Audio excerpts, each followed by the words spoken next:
Kalau bicara JIS sebagai insan bola, sebagai pengamat bola, saya lihat memang ada turun politik. Ada lah ya, nuansa itu ada saya lihat. FIFA Guideline Stadium Regulation-nya. Juga FIFA memberikan tentang FIFA Stadium Requirement untuk World Cup gitu loh. Nah, dengan kapasitas, dengan kualitas yang JIS miliki dari data-data spesifik, menurut saya sebetulnya JIS masuk standar FIFA di luar catatan-catatan tadi yang soal akses.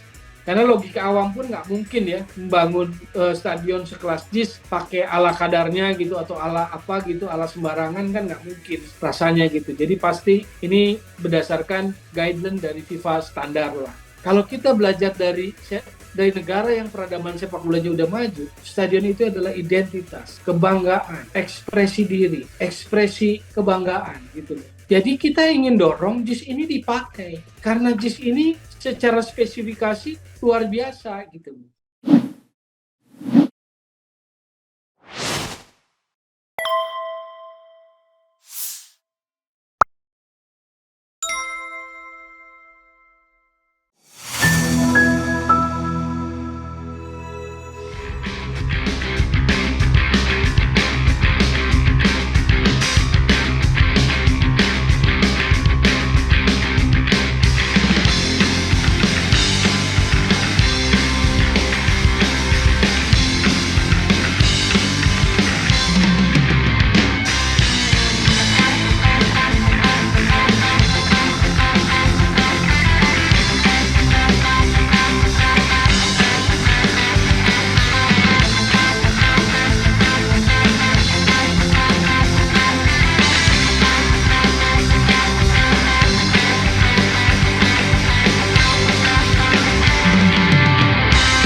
Baik, terima kasih. Selamat malam, Bang Aldi, Pak Mardani, enggak, Bang Rocky.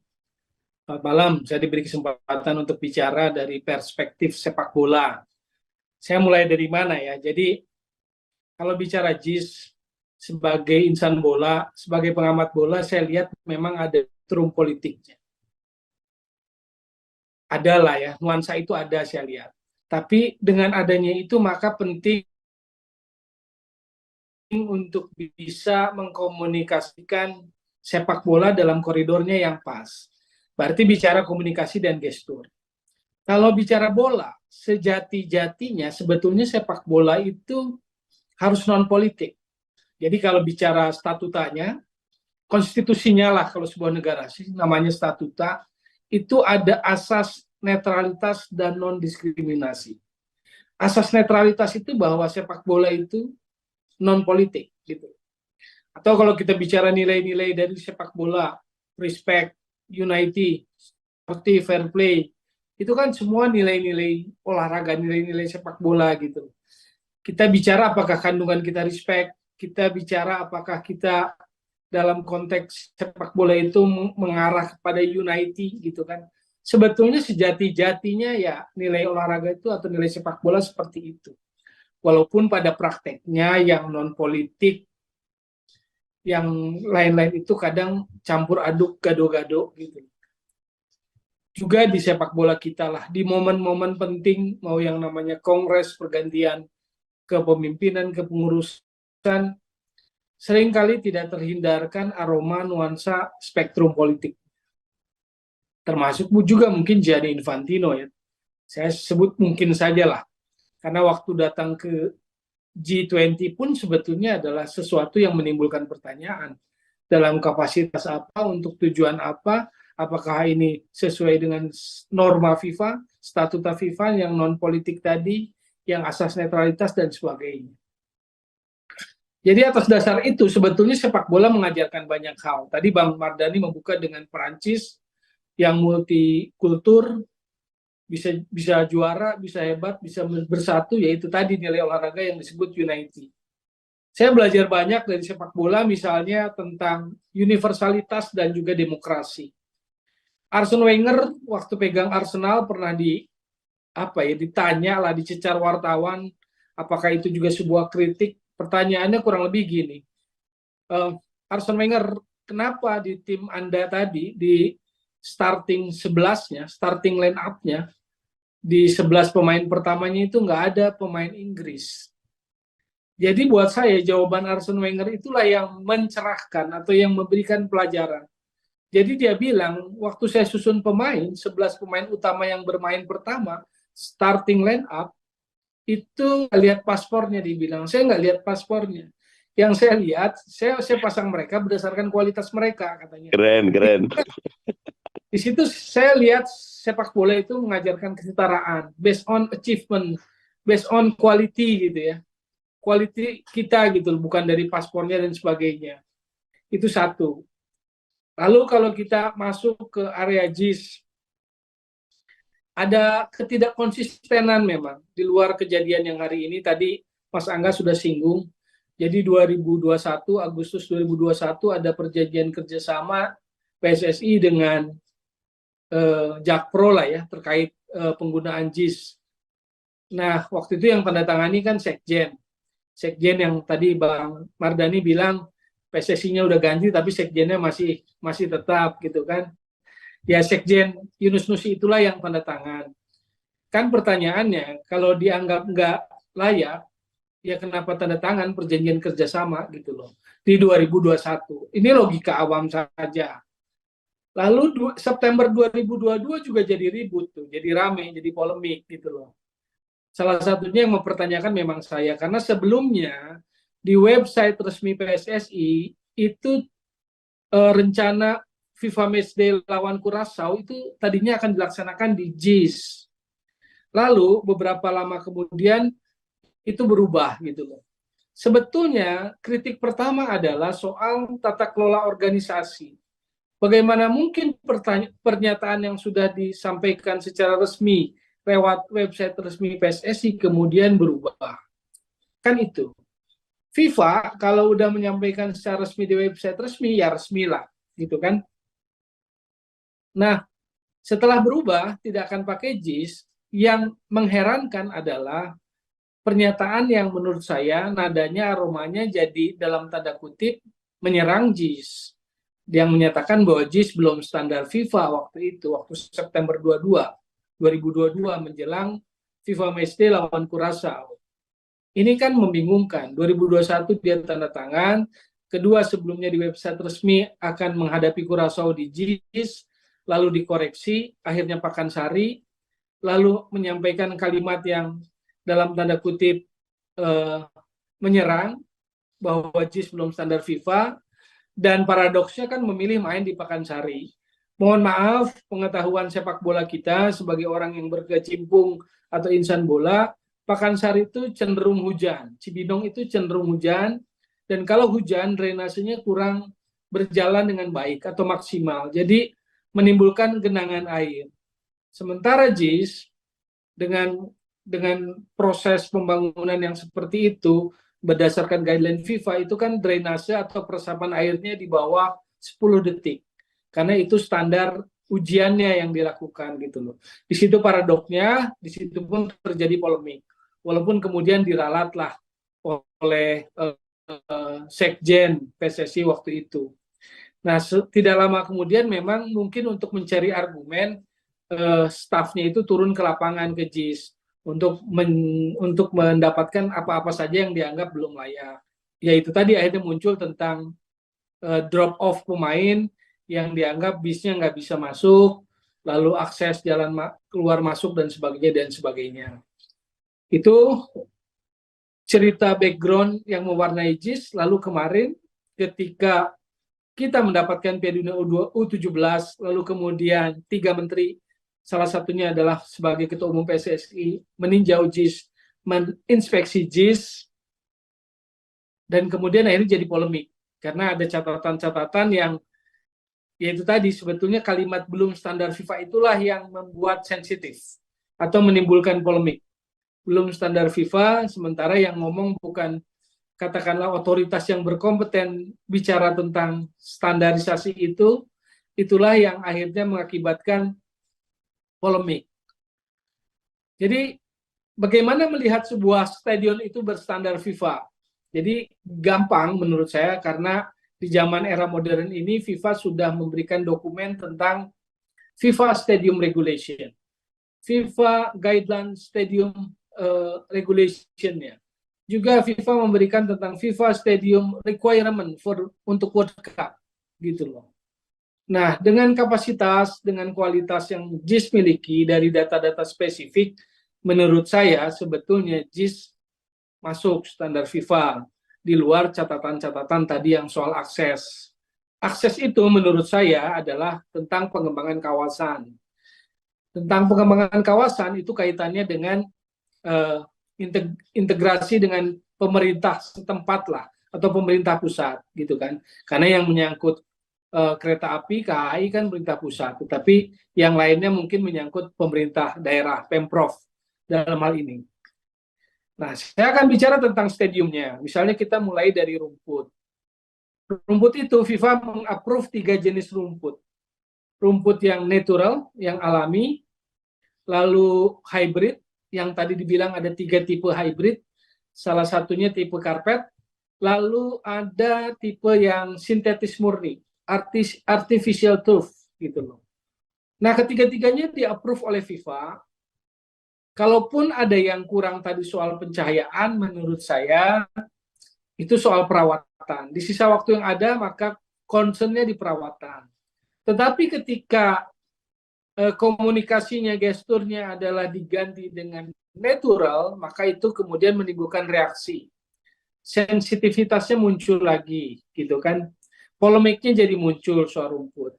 Kenapa? Karena menurut saya, rumput stadium itu nggak bisa dipisahkan tersendiri atau bagian yang masing-masing enggak. Rumput itu atau lapangan, pitch itu adalah bagian yang terintegrasi, terintegral dengan konsep keseluruhan dari stadium. Juga termasuk pertimbangan stadium ini ada di mana, wilayahnya pesisir gitu kan. Airnya juga mungkin tidak sebagus di wilayah lain, Jakarta Utara. Maka pertimbangan hybrid saya pikir itu tadi tahan lama. 5 rumput alami, 5% rumput alami, 90% rumput sintetis. Perawatannya pun menjadi sebetulnya lebih mudah.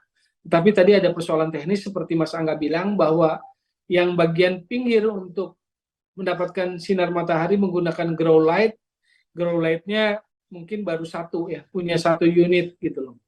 Karena secara bisnis Persija belum bisa pakai tuh JIS kan, karena walaupun mungkin Mas Angga bisa perjelas nanti sudah diajukan sebagai home base FIFA tapi belum di-approve atau disetujui atau didorong oleh PSSI untuk distandarisasi.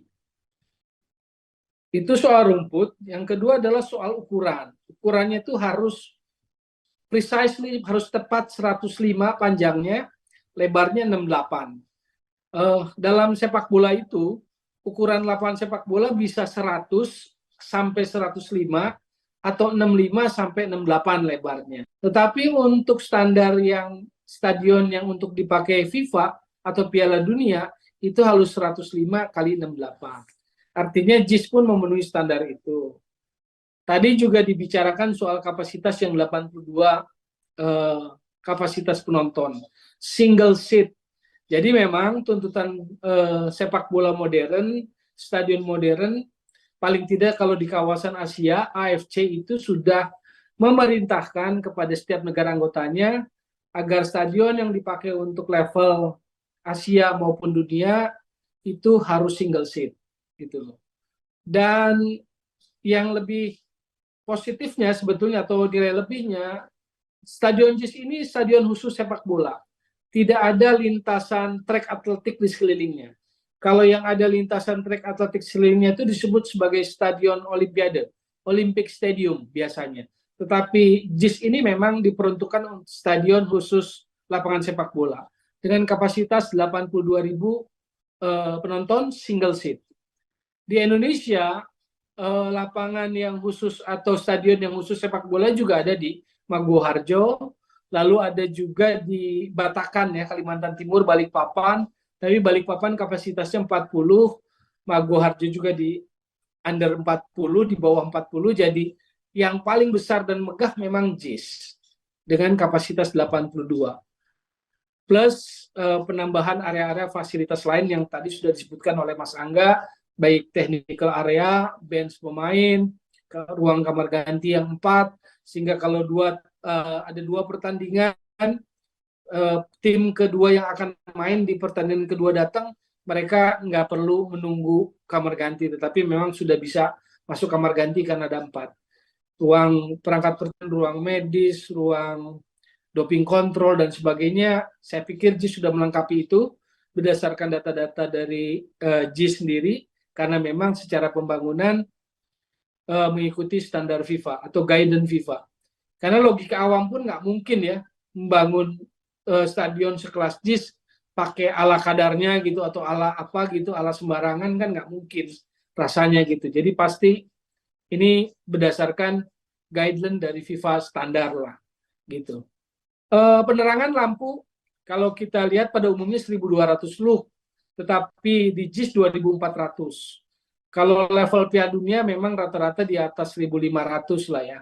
Kalau kita lihat Liga Champion yang begitu terang jernih juga di Piala Dunia, event Piala Dunia itu ya memang di atas 2.200 ke sana lah, termasuk yang di JIS 2.400. Efeknya adalah penonton di tribun juga terlihat dengan jelas. Jika tertangkap kamera itu akan sangat nampak dengan jelas. Jadi ini memang sesuai dengan salah satu konsep dari JIS kan, yang bahwa ingin memberikan sebuah experience dan ambience, atmosfer pertandingan yang sangat kuat buat para penonton yang hadir ke stadium. Itu dari sisi penerangan, lampu, floodlight gitu kan. Nah, persoalannya kan adalah hal-hal yang sifatnya di luar lapangan, di luar area. Bukan nggak penting, sangat penting, karena menyangkut safety and security dari penonton. Secara regulasi kan penonton harus bisa keluar stadion dalam kurun waktu 8-10 menit. Dan itu menurut arsitek yang merancang JIS itu terpenuhi gitu loh. Nah, hal-hal lainnya itu penting. Maka jalur akses keluar masuk menjadi penting. Tapi jalur akses keluar masuk yang sifatnya ke area publik itu memang adalah pembangunan kawasan yang terintegrasi oleh pemerintah, baik pemerintah pusat atau Pemprov gitu loh. Karena isunya kan yang jadi polemik hanya satu JIS yang di sisi barat gitu loh. Padahal kan harusnya ada yang dari timur yang mengarah ke Danau Cincin, Mas Angga yang nanti yang jelasin, maupun di utara selatan. Atau yang seperti stadion-stadion di Eropa yang langsung dari stasiun kereta turun langsung lewat jembatan tembus ke concourse-nya stadion. Itu pun ada seperti di Allianz Arena kan, seperti itu. Nah, poin yang saya mau sampaikan adalah kenapa menjadi begitu sensitif di luar spektrum politik lokal. Memang sebuah stadium itu adalah soal identitas. Sebetulnya stadium itu mencerminkan soal identitas, soal kebanggaan, soal proud gitu. Sayangnya untuk JIS ini memang meski diperuntukkan untuk Persija, janji untuk Jakmania ada sebuah stadium sebagai kandang, sebagai rumah, sebagai home base, tapi belum bisa digunakan. Karena tadi ada persoalan entah kenapa belum di-approve sampai saat ini oleh pihak PSSI, meski sudah diajukan sejak tahun lalu. Lagi-lagi mungkin Mas Angga yang lebih tepat tahu soal ini, kapan itu diajukan dan sebagainya. Tetapi saya mau cerita tentang sepak bola, kisah tentang sepak bola, bagaimana sebuah stadium itu menjadi identitas gitu loh. Yang pertama sebelum saya ke stadium, kenapa sepak bola itu menjadi sebuah identitas, atau kalau kita nggak bisa menyentuh sepak bola dengan baik, itu bisa jadi sesuatu yang fatal misalnya. Tahun 68 ya, tahun 68 ada istilah football war gitu, atau soccer war. Ini dalam kualifikasi menuju Piala Dunia 70 Meksiko antara dua negara kecil El Salvador dan Honduras. Jadi waktu itu El Salvador kualifikasi dengan Honduras. Ini negara bertetangga sih, yang banyak imigrannya El Salvador sebetulnya. El Salvador banyak imigran ke Honduras gitu loh. Nah waktu itu di pertandingan pertama dalam konteks meraih tiket menuju Piala Dunia 70 Meksiko, El Salvador kalah di kandang Honduras 1-0. Tapi kemudian di pertandingan itu ada kisah yang membuat pemicunya itu adalah jadi seorang wanita, Emilia Bolano namanya, gadis remaja 18 tahun, ketika menyaksikan pertandingan itu dan tim kesayangan negaranya El Salvador kalah, dia beranjak menuju lemari, dia buka laci, dia ambil pistol orang tuanya, ayahnya, lalu dia menembakkan dirinya. Saking kecewanya atau apa ya, putus asanya ketika tim kesayangannya kalah. Ini tahun 68. Yang tidak disadari oleh Emilia Bolano itu adalah sebetulnya letusan peluru yang menembus tubuhnya, yang membuat dirinya meninggal, itu adalah letusan pertama yang memicu perang dua negara tetangga itu. Lalu ketika Honduras datang kebalikannya ke El Salvador, itu terjadi sebuah chaos situasi yang sulit dikendalikan, dan waktu itu Hondurasnya kalah.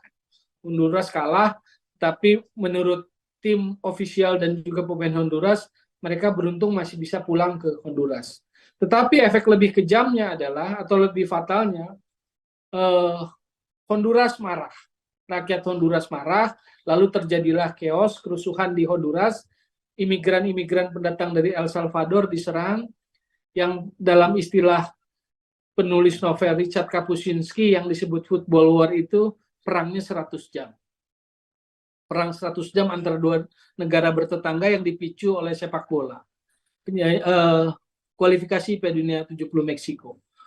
Tetapi waktu itu yang menjadi ironinya adalah sempat menarik perhatian dunia, perang yang memakan banyak korban jiwa itu, tetapi kemudian hilang pemberitaannya di media-media dunia waktu itu karena tahun 69 itu ada Apollo 11, ada misi Apollo 11. Jadi beritanya ketutup sama itu. Tetapi untungnya jurnalis, novelis dari Polandia, Richard Kapuscinski, sempat membuat itu menjadi sebuah buku atau novel gitu, yang akhirnya bisa kita ketahui kisahnya, kisah sejarahnya. Itu yang saya mau bilang adalah arti penting sepak bola. Bagaimana sepak bola kalau tidak disentuh dengan benar akan bisa menghasilkan hal yang fatal. Itu belajar dari kasus tahun 68-69. Kalau kita bicara soal stadium, dalam beberapa hal sejarah negara modern memperlihatkan bahwa stadium itu adalah tempat yang sakral bagi para pendukungnya. Tempat yang suci, tempat di mana mereka bisa melepaskan ekspresinya. Contoh, saya bicara tentang stadionnya Atletico Bilbao, San Mamés, lalu juga Barcelona, Camp Nou. Jadi kedua stadion ini punya arti yang sama. Jadi San Mamés punya arti yang sama bagi warga Bilbao, Basque, lalu Camp Nou punya arti yang sama bagi masyarakat Katalan, Catalonia. Stadion itu buat mereka dijuluki La Catedral, jadi bait suci, tempat mereka merasa bangga sebagai Basque. Buat orang Bilbao, buat orang Catalonia merasa bangga mereka ada di Camp Nou, mereka merasa bangga ada di sebagai warga Catalonia, karena background politik tahun 30-an itu Spanyol dipimpin oleh Jenderal Franco ya. Jenderal Franco yang itu kolaborasinya kan waktu itu dengan Hitler di Jerman dan Stalin di Rusia ya.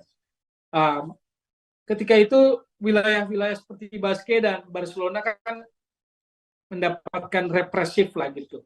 Tetapi di stadion mereka, di San Mamés misalnya Bilbao, lalu di Camp Nou, mereka bisa mengekspresikan diri mereka. Mereka bisa pakai bahasa mereka, bahasa Basque, lalu ini juga bahasa Catalonia, Katalan.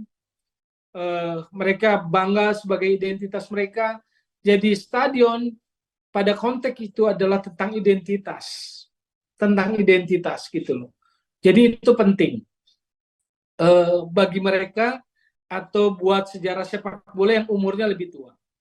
Tentu berbeda dengan JIS karena JIS belum terisi, rohnya belum terisi. JIS ini adalah rumah yang diperuntukkan untuk Persija atau lebih besar untuk tim nasional, tapi belum terisi.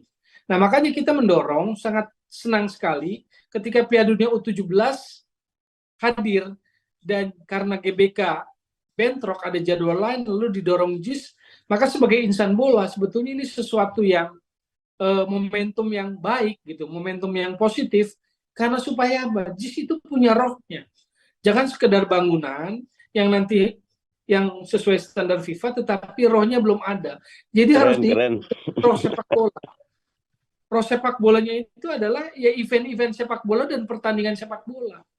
Nah, makanya yang saya mau bilang, ketika rumput diinspeksi, yang kemudian menimbulkan sensitivitas karena dianggap sebagai dramatisasi oleh 3 menteri, baik itu Menpora, Menteri PUPR, dan Menteri BUMN, plus ada vendor lumput, maka ada sensitivitas yang muncul. Karena itu tadi, kalau kita bicara rumput, itu bagian integral dari konsep stadion keseluruhan. Kedua, rumput itu mahkota. Lapangan bola itu, pitch itu adalah mahkotanya stadion. Maka ketika begitu serta-merta dengan, katakanlah dengan enteng mau diganti rumput alami, ada timbul reaksi dari publik.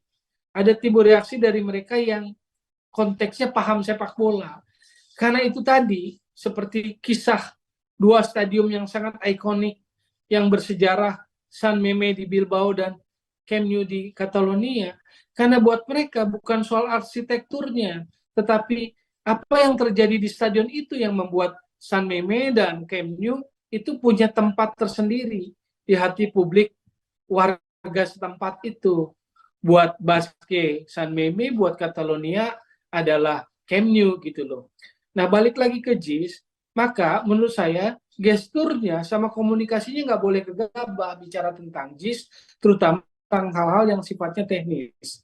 Meski JIS ini belum diisi rohnya, karena Persija belum berkandang di sana, tim nasional belum main di sana. Padahal begitu rohnya itu masuk, disitulah kan kenapa menjadi pitch itu saya sebut sebagai mahkota, karena drama sepak bola, karena legend sepak bola akan hadir di lapangan rumput itu. Kalau kita bicara tentang sepak bola di negeri luar, 2005 Stadion Atatürk Turki Istanbul itu adalah mimpi buruk buat AC Milan. Tetapi buat Liverpool, Atatürk Istanbul itu tahun 2005 adalah sebuah keajaiban, sebuah miracle gitu. Dan buat Manchester City 2022 kemarin, Atatürk Istanbul itu adalah misi yang accomplished, misi yang selesai gitu. Maka kalau yang buat mengerti sepak bola, orang yang paham sepak bola, stadion itu bukan sesuatu yang gegabah. Kalau kita belajar dari negara yang peradaban sepak bolanya udah maju, stadion itu adalah identitas, kebanggaan, ekspresi diri, ekspresi kebanggaan gitu loh. Jadi kita ingin dorong JIS ini dipakai, karena JIS ini secara spesifikasi luar biasa gitu loh. Lalu ketika yang terdengar ke publik adalah hal-hal yang sifatnya kurang, seolah-olah yang besarnya tidak terdengar, itu yang mungkin jadi sensitif. Poin-poin positifnya yang begitu spesifik itu sangat bagus, lalu yang hanya diungkap tentang rumput, tentang drop off pemain bis nggak masuk, tentang akses jalur masuk. Padahal itu sebetulnya kan tinggal dikerjakan saja. Tinggal dilakukan saja penyempurnaan itu. Supaya JIS makin rapi, makin sempurna, dan dia siap jadi ikon baru sepak bola Indonesia gitu loh. Dan kita dorong itu. Karena itu tadi kan ada istilah San Meme bagi Bilbao itu adalah La Katedral. Sama seperti Paris dengan Notre Dame-nya katanya. Karena waktu saya tulis Paris dengan Menara Eiffel-nya ada yang protes. Karena San Meme itu nggak ada monumen, katanya tidak monumental. Tapi dia sebuah La Katedral, sebuah tempat suci, katanya buat orang Basque. Nah, maka kemudian padanannya adalah seperti Paris tanpa Notre Dame gitu loh. Jadi itulah yang ingin saya sampaikan, bagaimana pemahaman sepak bola terhadap sebuah terhadap apa ya? Terhadap situasi sepak bola, terhadap kondisi-kondisi sepak bola. Karena saya ingat Maradona malah pernah bilang gitu loh. Hari-hari belakangan ini banyak hal yang tidak bisa dimengerti dengan baik soal sepak bola. Dan situasi ini akan terus berlanjut kalau sepak bola dijalankan oleh orang-orang yang tidak paham sepak bola. Maksudnya tidak paham jiwa sepak bolanya gitu. Maka menurut saya poinnya adalah kenapa ini jadi polemik? Karena pernyataan-pernyataan yang menurut saya menjadi sensitif. Apa itu? Kalimat sederhana tidak sesuai standar FIFA. Itulah yang kemudian berhadapan dengan logika banyak orang terkait spesifikasi stadion. Dan kalau kita bicara formalnya, ya kita tunggu FIFA, biarlah FIFA nanti yang memverifikasi. Tetapi dari sisi sepak bola, seperti itulah apa yang bisa saya sampaikan, saya share malam ini dengan bapak-bapak sekalian yang terhormat. Semoga ini bisa menjadi sebuah pencerahan lah gitu tentang sepak bola. Terima kasih. Itu dulu mungkin yang bisa saya sampaikan.